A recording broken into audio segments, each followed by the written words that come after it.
कानपुर कचहरी के अधिवक्ताओं के अलग अलग गुटों ने आज राज्यसभा में गृह मंत्री अमित शाह के संविधान पर टिप्पणी से आहत होकर अमित शाह का पुतला फूंका। इसी कड़ी में अधिवक्ता कल्याण संघर्ष मोर्चा ने जिलाधिकारी कार्यालय पर एक ज्ञापन देते हुए अमित शाह के बयान की निंदा करते हुए देश की जनता से माफी मांगने की अपील की है। आपको बताते चले, माफी मांगने की बात यहाँ पर कही गई है और पूरे कानपुर कचहरी परिसर में अधिवक्ताओं ने घूम घूम कर गृह मंत्री अमित शाह के खिलाफ नारेबाजी करते हुए अपना आक्रोश व्यक्त किया।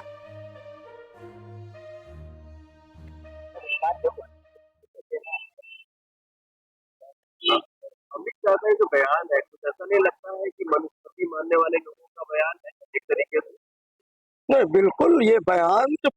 देखिए आप, एक तो बयान की एक वो जगह है, एक जगह होती है कि प्रेस कॉन्फ्रेंस होती है, एक अपने ऑफिस में लोग बयान देते हैं, एक प्रेस विज्ञप्ति जारी करके देते हैं, लेकिन पार्लियामेंट के अंदर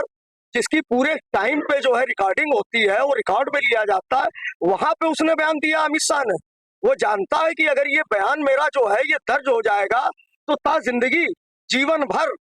as a home minister parliament के अभिलेखों में रिकॉर्ड में दर्ज हो जाएगा। तो ये जो मनुवाद को मानने वाले लोग हैं, जो मनु की स्मृति को मानने वाले लोग हैं, उनकी ये विचारधारा, हमेशा से उन्होंने अंबेडकर जी को डिसलाइक किया, हमेशा से उन्होंने अंबेडकर जी को पढ़ने नहीं दिया, स्कूल नहीं जाने दिया, स्कूल के बाहर बैठा दिया, उनको कमरा नहीं दिया किराए का। तो जो मनु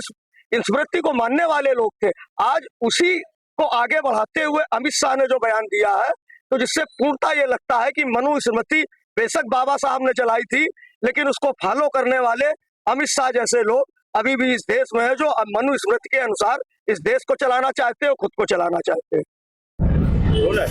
सर, अपना परिचय दीजिए, क्या बोल कर रहे हैं? मैं एडवोकेट मोहनजीत सिंह गंभीर। हम लोग अधिवक्ता समाज, जो अमित शाह ने जो इतना निंदनीय स्टेटमेंट दिया है पार्लियामेंट के अंदर, संसद के अंदर, जो एक न्याय का मंदिर है। आप जिस संविधान का पालन पूरे भारतवर्ष में करते हैं, जो पिछड़ों की बात करता है, जो अल्पसंख्यकों की बात करता है, आप उस अम्बेडकर साहब को आप कह रहे हो कि 100 बार पूजा जाएगा तो उनके दर्शन नहीं होंगे, आप किसी और को मानिए। बिल्कुल न्याय के उस मंदिर में हम लोग अम्बेडकर साहब को पूजते ही हैं, जहां वो एक भगवान का दर्जा ही स्वीकार करते हैं। आपको इससे देश के लिए माफी मांगनी चाहिए, इस्तीफा देना चाहिए, तो समाज को आहत किया, इसके लिए और समाज से आपसे विनम्र निवेदन है कि देश से मांगी और न्याय हित में अम्बेडकर साहब की आप भी इज्जत करिए। भारत माता की, भारत माता की। मैं रीता गौतम एडवोकेट, और जो कि मैं बाबा साहब की बहुत बड़ी, मतलब एक तरीके से कि कहा जाए बेटी हूँ, तो मैं उनका अपमान नहीं सह सकती हूँ। और जैसे भाई लोग हमारे बड़े भाई लोगों ने किया है, मैं अगर उन्होंने इस्तीफा नहीं दिया तो मैं कंटिन्यू उनके सपोर्ट में रहूंगी और जितना भी हो सकेगा उनको, मतलब अभी इसके आगे शब्द नहीं, उनको ये शब्द यूज ही नहीं करना चाहिए हमारे बाबा साहब, क्योंकि वो हमारे आदर्श हैं और उन्होंने हमें जीने का एक मार्ग ओपन किया है, जिसे हम लोग फॉलो करके आगे अपना जीवन यापन कर रहे हैं। मैं नीरज यादव एडवोकेट, आज जो है कचहरी प्रांगण के अंदर हम लोगों ने बाबा साहब भीमराव अंबेडकर के खिलाफ टिप्पणी करने वाले तड़ीपार माननीय गृह मंत्री देश के अमित शाह का जो है हम लोगों ने पुतला फूंका है। देश के संविधान विधि ज्ञाता बाबा साहेब अंबेडकर, देश के संविधान के रचयिता, और देश जो इन्हीं के संविधान के तहत चल रहा है, जो अमित शाह ने कृत्य किया है, उसके खिलाफ हम लोगों ने आज जो है पुतला फूंका है। अगर भविष्य में और इस्तीफा देने की हम लोग मांग कर रहे हैं, पूरे अधिवक्ता समाज जो है पूरे हिंदुस्तान के अंदर, पूरे उत्तर प्रदेश के अंदर ये प्रदर्शन और धरने हो रहे हैं, इस्तीफा देने की मांग करते हैं। अगर ये इस्तीफा नहीं देते हैं तो निरंतर हम लोग संघर्ष के, जो लोकतंत्र में रास्ता है देश के अंदर, हमारा संघर्ष का, आजादी का, अभिव्यक्ति की आजादी का, इन सारे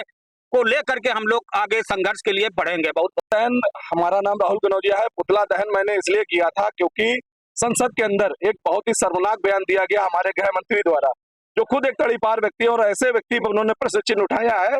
कि जो हमारे संविधान का संस्थापक सदस्य है, जो जिसने रचना की हमारे संविधान की, हमारे पूरे देश भर में उनका संविधान चल रहा है, हम उनकी रोजी रोटी से कमा खा रहे हैं, अपना परिवार पाल रहे हैं। उसके बाद उन्होंने जो संसद भवन के अंदर शर्मनाक बयान दिया, अम्बेडकर अम्बेडकर अम्बेडकर, ये बहुत ही शर्मनाक है और इसकी हम अधिवक्ता समाज पूर्ण रूप से निंदा करते हैं। और हम ये मांग करते हैं शासन, प्रशासन और अपनी भारत सरकार से कि उनका इस्तीफा जल्द से जल्द जो है मंजूर कर लिया जाए, क्योंकि उन्होंने बहुत ही शर्मनाक बयान दिया है जो हम लोगों को बिल्कुल भी प्रिय नहीं है। ये एक इतने बड़े पद में रहते हुए उन्होंने जो बयान दिया है पूर्ण रूप से शर्मनाक है। इस्तीफा नहीं दिया जाएगा तो उनका विरोध, जैसे आज इनका पुतला माननीय डीएम कार्यालय के बाहर फूका गया है, वैसा ही आंदोलन प्रदेश भर में आंदोलन होगा इसका। प्रदेश